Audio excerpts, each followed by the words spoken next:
কোটা বিরোধী শিক্ষার্থীদের সঙ্গে ছাত্রলীগ যুবলীগের সংঘর্ষের সময় ঢাকা কলেজ এলাকায় আহত হয়ে এক যুবকের মৃত্যু হয়েছে। তার মরদেহ ঢাকা মেডিকেল কলেজ হাসপাতালে রয়েছে। দুই পক্ষের সংঘর্ষের সময় ঢাকা কলেজ এলাকায় ছাত্রলীগ ও যুবলীগের নেতাকর্মীরা অবস্থান নেন। অন্যদিকে সায়েন্স ল্যাব এলাকায় সাধারণ শিক্ষার্থীরা অবস্থান নেন।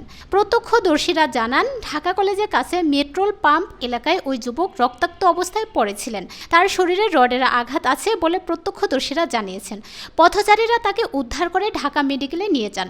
সেখানে চিকিৎসক তাকে মৃত ঘোষণা করেন। তার মৃত্যুর বিষয়টি নিশ্চিত করেছেন ঢাকা মেডিকেল পুলিশ ফাঁড়ির ইনচার্জ বাচ্চু মিয়া।